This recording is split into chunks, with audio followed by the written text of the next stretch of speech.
We are picking up once again our Brihat Samhita live stream study. So yesterday we went over the first 5 slokas in chapter 1. And just to recap what Varahamihira expressed there, he started off by doing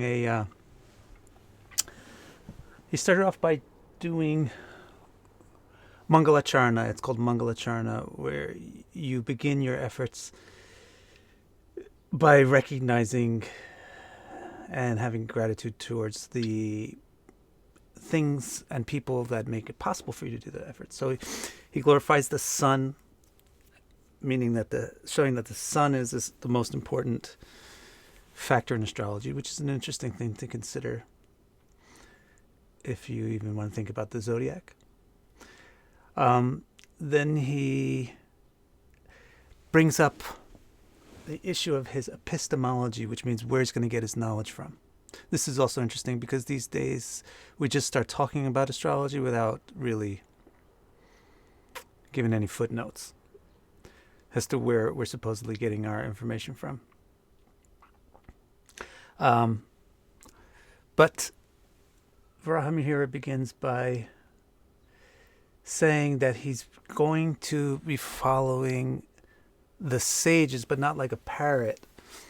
He's going to be following the message of the sages and explaining it in a relevant way. And that's very important. So, and then he gives a few examples. He says, actually, just the fact that a sage says something makes it good. Because by definition, a sage is a person who knows what he's talking about or she's talking about. So they're an expert on the subject. But then if a common man repeats the message of the expert, then that common man's thing is also just as good as the sage's statement.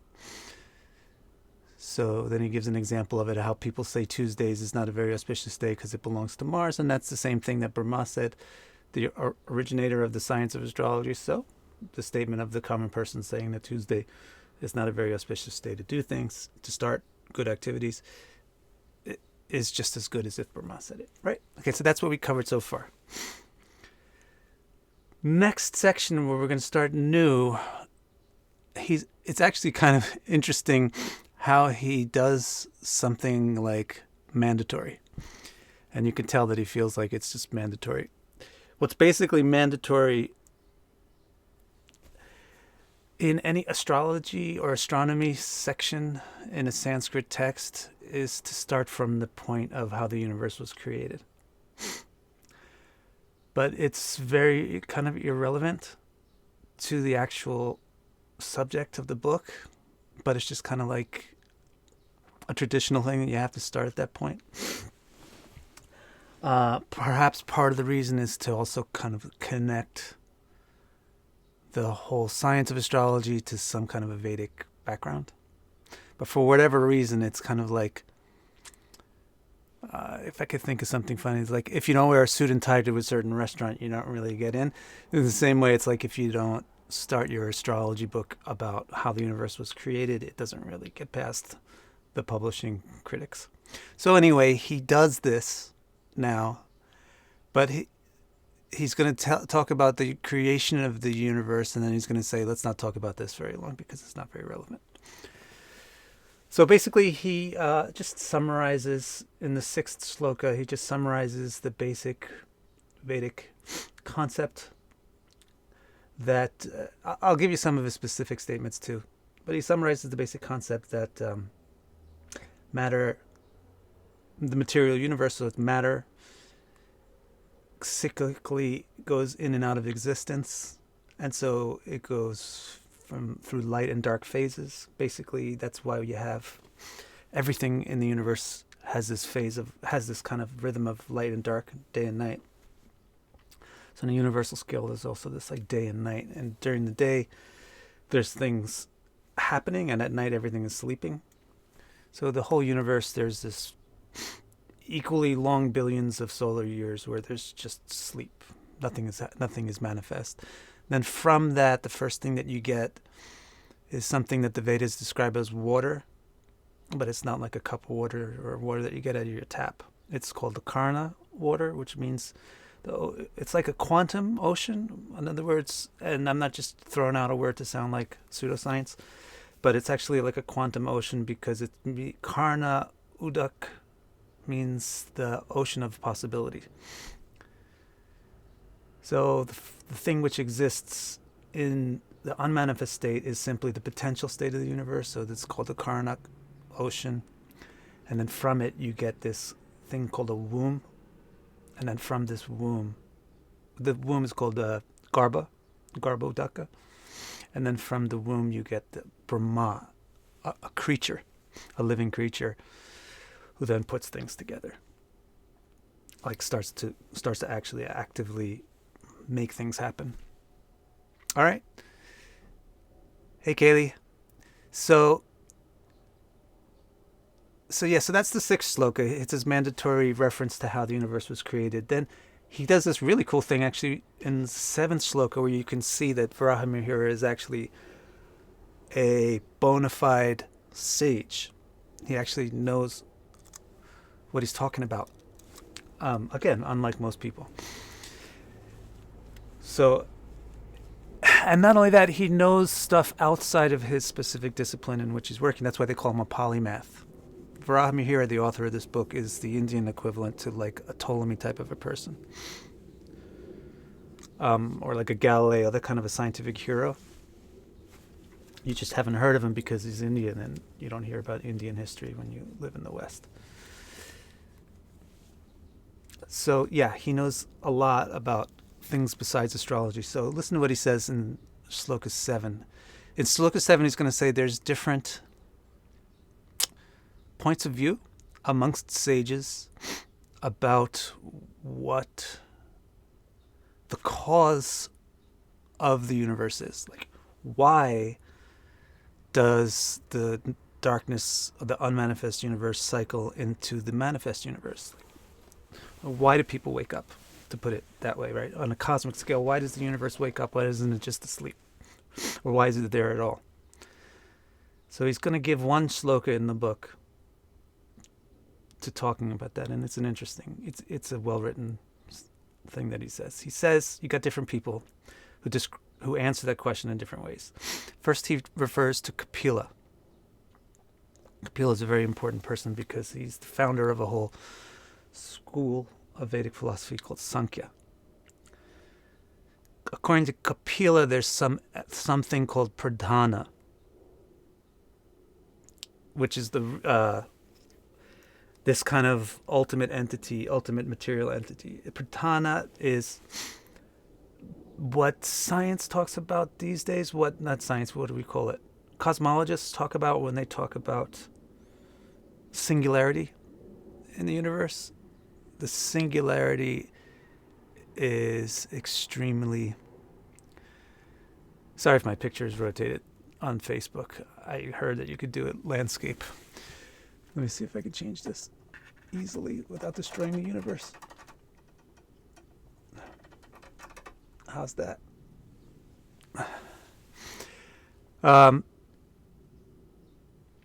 According to Kapila, there's this thing called Pradhana, which is basically like a singularity. It's this kind of point which is matter but isn't matter, and it contains everything. So according to Sage Kapila, everything comes from this singularity. According to Kannada, another sage, what's the name of this theory that he founds? It's the other one, Vaisheshika. It's a sister theory to Sankhya. According to Kannada, he says that the dravyas themselves. He says that he doesn't actually recognize the pradhana or singularity. He has the universe basically built by 9 essential ingredients like earth, water, fire, air, etc. But Kapila says those 9 ingredients exist in a potential state in pradhan. That's what they actually primarily are. All right. See, I didn't really want to get distracted by Facebook stream, but it appears that I am going to be. Okay. Then he says there's another opinion. So actually, these two guys, Kapila and Kannada, they just do material material theories, like material science or physical science. So they say that the universe comes from some type of a material substance. Then there are other sages. Now, the key to understanding all these different points of view is to realize that they're not, that they fit together.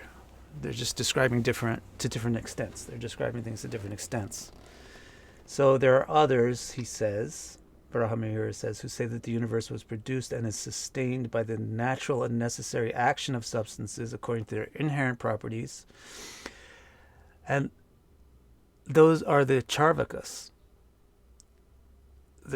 These are basically the same as, again, this is so similar to modern science. There's not some divine thing according to this theory. It's just that you have this thing like pradhan, or you have these things called dravyas like earth, water, fire. You have a singularity, and it has elements in it, like, let's say, to use modern terms, oxygen and carbon. And carbon likes to do this kind of thing because it has this many electrons, and oxygen likes to do that kind of thing. And because of these different elements liking to behave in different ways, the universe winds up getting created. That's one of the Vedic points of view. You can see they all fit together because they have to.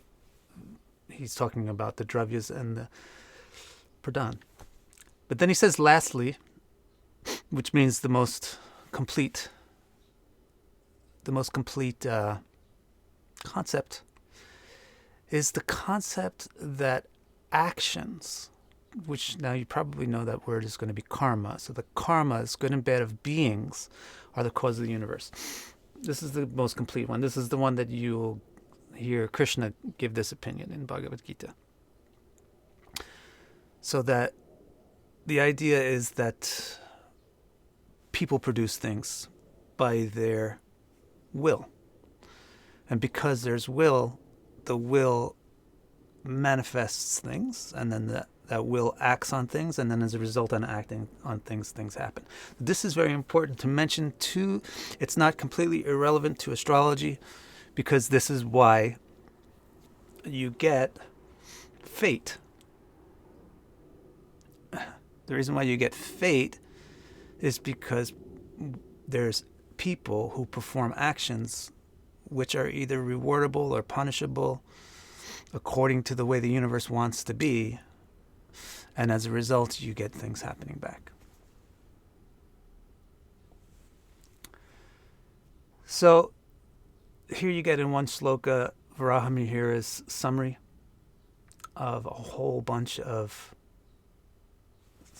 Vedic opinions and theories about where the universe came from. Any questions about it?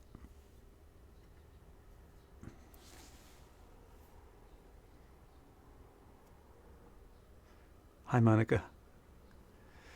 Any questions? You can type it in the chat.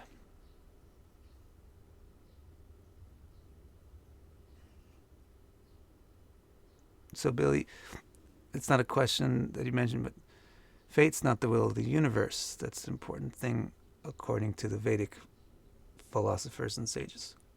Fate is your fate, and it's a result of your will. The universe actually does not have a separate will. Well, this third thing that Varahamihira is discussing is the concept that the universe has its own will, and things happen because of that. But if that happens, then things should happen uniformly. Otherwise, the universe is unfair. One person shouldn't be rich and another person poor. One person gets coronavirus and dies. Another person gets coronavirus and survives. Another person doesn't even get it. Why would that happen if it's just the universe having will? Unless the universe is an asshole. Right? It just picks one person to screw up, and it picks somebody else to let off. So we don't really subscribe to that point of view as the most complete point of view, although there is something called collective action, which is because we participate in systems. Because we live in communities, participate in systems and so forth, we inherit portions of the results that those communities generate. So that's called collective karma these days. You hear that a lot. Yeah. So you get some, just the fact that you live with your parents or you live with your son or whatever, you get some of their results from your husband, your wife, right? But mostly it's your actions creating your destiny.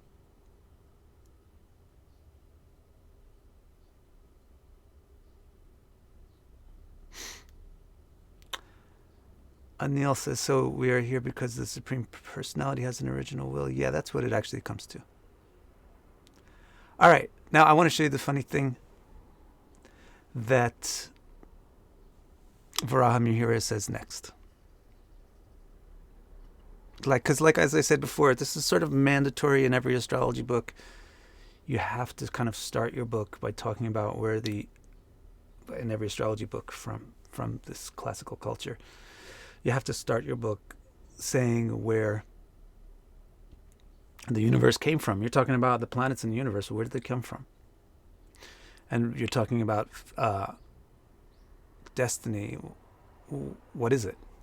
Right. So then after this, in Sloka 8, he says, enough of this. I don't know. I don't feel like taking the time. Tadlamati. There's enough of that. Enough of this incidental discourse.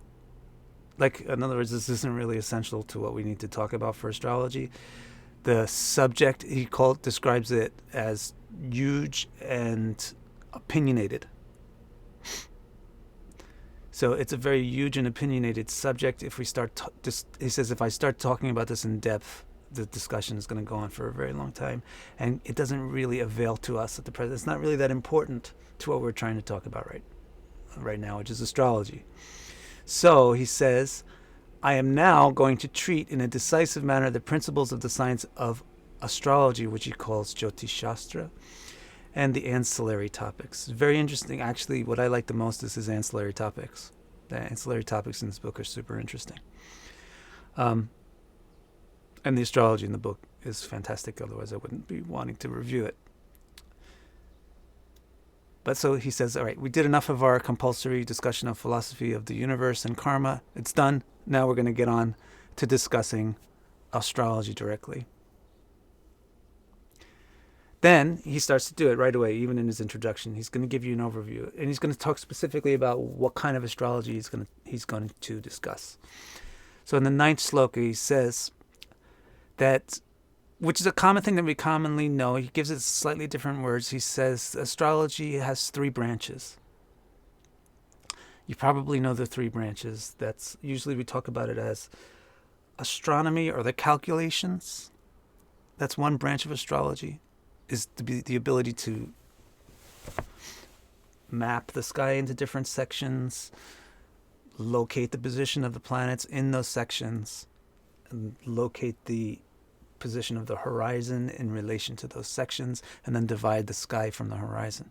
Those are the essentials of the calculations, right? So that you can have signs, houses, nakshatras, and planets. That's one branch. He calls it Ganika. Ganika, he calls it. We often call it Ganika, which kind of means more like scientific or mathematical. That's common. Then another branch of it is called Hora, which doesn't really have a native Sanskrit derivation, but it's from Greek word for hour. And they used to call the horoscope, we call it still a horoscope, right? A horoscope, because it was based on determining the ascendant, and then you build up the houses around the ascendant, and the ascendant is affected by the hour of the day.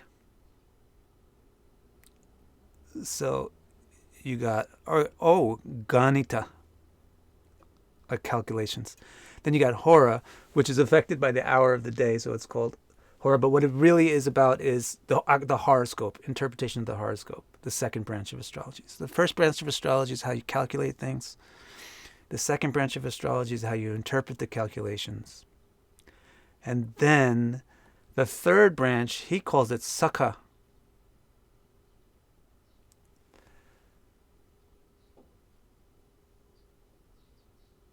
Now, why we're more commonly used to hearing this as nimitta, which means the incidentals, or like he said earlier, the ancillary topics, other things which are not technically planets and signs and houses, but have to do with how you should interpret them.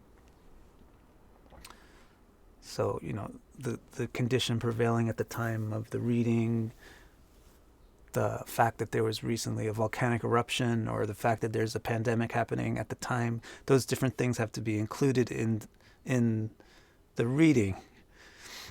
So there's a branch for dealing with those type of things, which are sometimes described as omens.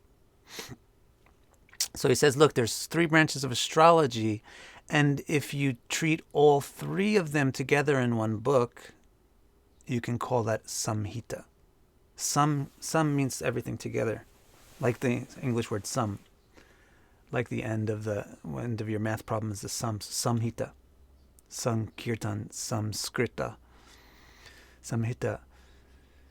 So apparently, what he's saying here is, hey guys, the name of this book is Brihat Samhita, the Great Compilation.